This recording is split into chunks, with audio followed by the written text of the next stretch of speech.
Bonjour et bienvenue dans le podcast du Partage, le podcast qui s'adresse à des aidants qui s'occupent d'un proche de plus de 60 ans en perte d'autonomie. Dans l'épisode précédent, la chronique d'Edwige abordait les solutions pour partir en vacances avec votre proche. Elle mentionnait d'ailleurs l'agence Manureva Répit dont nous allons parler aujourd'hui. Car les vacances comme avant, oui, c'est encore possible. C'est ce que confirme Johanna, que j'ai contactée par téléphone et qui nous présente la première agence de voyage pour les aidants et leurs proches, Manureva Répit. Du voyage organisé en groupe ou de manière individuelle, accompagné à chaque étape où vous le souhaitez, et si c'est mieux pour vous avec des aides pour votre proche, les adaptations à votre situation sont possibles. Alors pour tous ces détails et ces propositions qui donnent envie de partir, je laisse la parole à Johanna.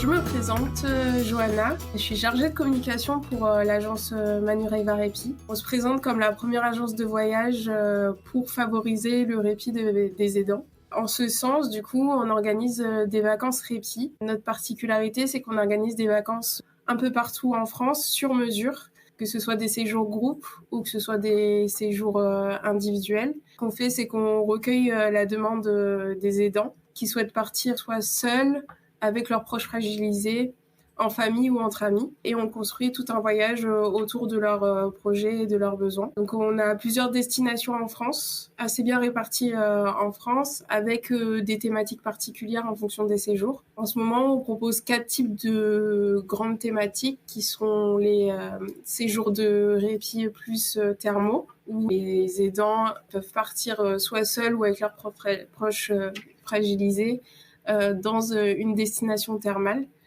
On a des séjours un peu plus touristiques où on a par exemple Nice, la Grande Motte, un peu plus dans le nord, on a des destinations en Bretagne, Riec-sur-Belon. Donc des destinations qui sont un peu plus axées sur la découverte touristique, sur des activités et sur touristique, ça résume bien le mot. On a des destinations Sérénité Plus, où là, c'est vraiment des destinations qui sont vraiment axées sur le bien-être et l'encadrement. Donc là, on est un peu plus tourné vers les personnes âgées. Donc, c'est des destinations dans des résidences seniors. Donc, on a des partenariats avec Domitis, Happy Senior. Donc, les personnes partent directement sur le lieu de séjour, donc qui est la résidence senior. Pour les séjours individuels, ça se passe comment ? C'est que les personnes nous appellent dans un premier temps. Ils ont un premier contact avec le centre d'écoute où du coup on leur explique toutes les destinations qu'on a et ils nous précisent où ils aimeraient aller. On leur conseille ou non de partir sur cette destination ou pas. Et s'ils choisissent une résidence senior, ce qu'on met en avant, c'est surtout l'accompagnement de toute l'équipe qui est sur place sur la résidence senior. Donc sur place, il y a des intervenants, des animations et des activités qui sont déjà proposées par la résidence. On a aussi tout l'encadrement qui est aussi proposé et mis en avant par la résidence. Et nous, s'il y a besoin, on coordonne les soins sur le lieu de séjour. Donc c'est-à-dire qu'on fait intervenir soit une auxiliaire de vie, soit un infirmier, soit un accompagnateur. Et l'idée, c'est que si la personne vient avec son proche fragilisé, pendant que l'aidant part faire des activités, parce qu'on a aussi des activités qui sont incluses sur le lieu de séjour, si l'aidant, par exemple, part faire une balade dans les Calanques à Marseille et qu'il veut partir seul, pendant le temps d'activité, la personne fragilisée sera accompagnée par du coup un accompagnateur ou une auxiliaire de vie. Donc voilà, sur le lieu de séjour, on essaie de coordonner les soins en ce sens. Et par exemple, pour le séjour groupe qui arrive, on fait spécialement un séjour groupe avec l'association Intact, qui eux vont s'occuper pendant une semaine des personnes fragilisées, donc des aidés. Et nous, pendant une semaine, on s'occupe de tout l'accompagnement des aidants et on fait des activités avec tous les aidants pendant la semaine.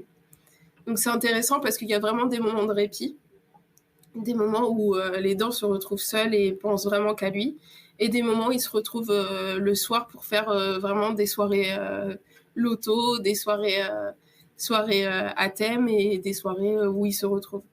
Donc on essaie vraiment que ce soit vraiment des vacances comme avant, tout en permettant d'avoir des moments de répit pour l'aidant.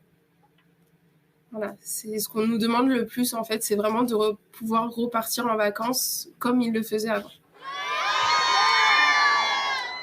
Nous, l'idée, c'est vraiment de lever tous les freins au départ en vacances, la charge administrative, toute cette partie-là, vraiment qui est en amont du départ en vacances, c'est ça qui peut freiner des vacances qui peuvent être bénéfiques pour l'aidant. Donc nous, ici, on a 3 coordinatrices et un infirmier qui vient de nous rejoindre, qui justement permettent de lever tous ces freins et de faire un dossier complet. Ce qui est intéressant aussi, c'est qu'on a la possibilité d'avoir des aides financières. On a des partenariats avec les caisses de retraite. Donc on a Malakoff Humanis, Apicil, Partenamut pour les Belges. Et ça, c'est assez intéressant parce que ça peut aller jusqu'à 1 000 € d'aide financière qu'on déduit directement du séjour. Voilà. Ouais, ils nous contactent directement par le biais de notre numéro de téléphone ou par mail ou sur notre site internet. On a mis en place un site internet marchand, donc ils peuvent réserver directement maintenant. Mais c'est vrai que le premier contact téléphonique, on prend le temps de les écouter, de comprendre leur histoire, d'essayer de savoir qu'est-ce qui freine leur départ en vacances. Donc c'est vrai que l'échange qu'on a par téléphone, on essaie de le garder et de le maintenir.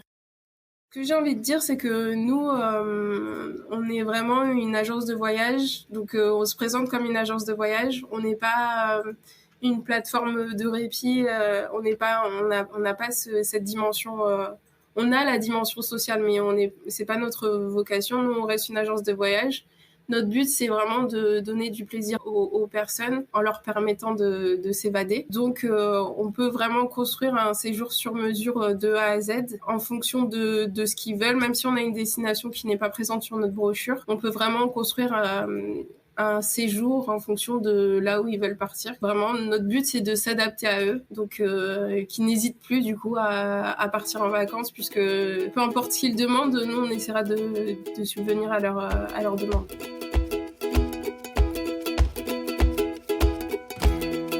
L'épisode touche à sa fin. Vous pouvez retrouver toutes les coordonnées de Manuel Reva Répit dans le descriptif de l'épisode et encore mieux dans la newsletter associée au podcast si vous êtes abonné. Nous nous retrouvons donc la semaine prochaine pour un nouvel épisode. Une envie de nous donner un coup de pouce pour donner de la visibilité à ce podcast ?